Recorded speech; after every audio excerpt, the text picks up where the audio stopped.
Assalamualaikum warahmatullahi wabarakatuh. Bertemu lagi dengan saya, Septianisa, calon guru penggerak Angkatan 11 dari Kabupaten Nganjuk. Pada kesempatan kali ini, saya akan memaparkan tentang demonstrasi kontekstual modul 1.3 Visi Guru Penggerak. Untuk mengeksekusi visi, kita perlu mengetahui tentang inquiry apresiatif. Apakah inquiry apresiatif? Inquiry apresiatif adalah mengidentifikasi hal baik yang telah ada di sekolah dan mencari bagaimana hal tersebut dapat dipertahankan, kemudian memunculkan strategi untuk mewujudkan perubahan yang lebih baik. Untuk dapat mewujudkan inquiry apresiatif menjadi sebuah aksi nyata, kita dapat memulainya dengan metode Bagja. Lalu, apakah Bagja itu? Bagja merupakan tahapan perubahan berbasis kekuatan yang dijalankan dalam suasana yang positif dan apresiatif. Bagja sendiri merupakan sebuah langkah-langkah yang terdiri dari B. Buat pertanyaan, A. Ambil pelajaran, G.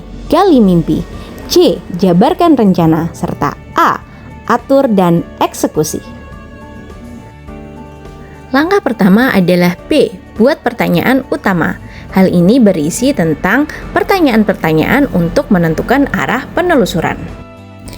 Yang kedua adalah A. Ambil pelajaran, berisi tentang memandu bagaimana pengalaman positif dari individu, kelompok, ataupun komunitas lain yang akan dijadikan pembelajaran.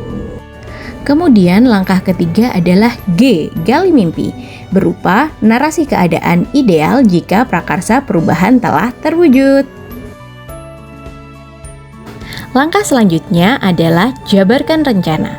Jabarkan rencana berisi tentang identifikasi tindakan-tindakan yang akan dilakukan dalam prakarsa perubahan. Sedang langkah terakhir adalah atur eksekusi, yang berisi tentang langkah agar transformasi menjadi nyata.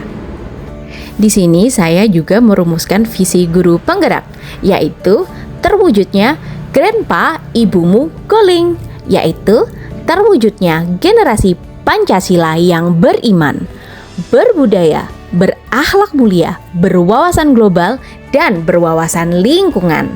Sedang prakarsa perubahan yang saya rumuskan adalah meningkatkan kepedulian dan wawasan lingkungan anak. Prakarsa perubahan ini saya wujudkan menjadi tahapan-tahapan Bagja. Langkah pertama adalah B. Buat pertanyaan utama. Pertanyaannya adalah apa yang harus saya lakukan untuk mengembangkan pembelajaran yang meningkatkan kepedulian anak terhadap lingkungan.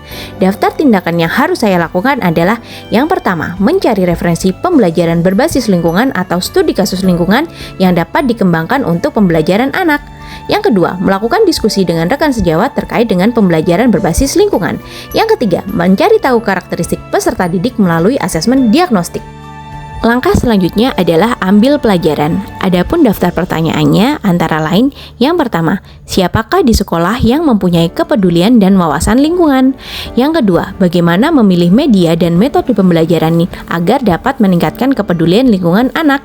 Yang ketiga, aktivitas apa saja yang dapat digunakan sebagai tolak ukur kepedulian anak terhadap lingkungan?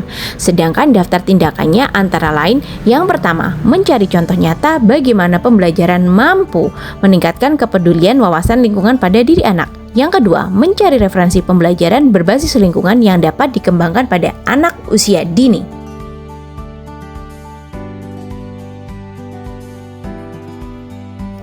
Langkah ketiga adalah gali mimpi. Pertanyaannya yang pertama, apa hal baru yang saya bayangkan terjadi jika anak memiliki kepedulian dan wawasan lingkungan? Yang kedua, apakah ada keterkaitan antara wawasan lingkungan dengan dimensi profil pelajar Pancasila? Kemudian daftar tindakannya, yang pertama, membuat daftar indikator dari kepedulian wawasan lingkungan pada diri anak. Yang kedua, membuat gambaran studi kasus kepedulian anak terhadap lingkungan. Yang ketiga, membuat program tanggap bencana pada diri anak. Langkah keempat adalah jabarkan rencana. Pertanyaannya, yang pertama, apakah langkah sederhana yang bisa saya lakukan untuk mengenalkan anak tentang wawasan dan kepedulian lingkungan? Yang kedua, apakah langkah awal yang bisa saya lakukan untuk mengembangkan pembelajaran yang dapat meningkatkan kepedulian anak terhadap lingkungan? Daftar tindakannya, yang pertama, mengumpulkan literasi tentang kepedulian lingkungan dan mensinkronkan dengan tahap perkembangan anak. Yang kedua, melakukan penjajakan bersama rekan sejawat tentang gambaran pembelajaran berbasis lingkungan. Yang ketiga, mencari metode pembelajaran berbasis lingkungan yang sesuai untuk anak usia dini. Langkah selanjutnya dalam Bagja adalah A. Atur dan eksekusi. Pertanyaannya, siapa yang bisa mengarahkan atau membantu saya dalam menerapkan dan mengembangkan pembelajaran yang berbasis lingkungan? Daftar tindakannya adalah membuat daftar siapa saja yang dapat mengobservasi dan melakukan supervisi pembelajaran terhadap pembelajaran yang saya lakukan. Demikianlah paparan 5 langkah Bagja. Sekian paparan visi guru penggerak dari saya. Terima kasih, semoga bermanfaat dan salam guru penggerak. Tergerak, bergerak, menggerakkan. Wassalamualaikum warahmatullahi wabarakatuh.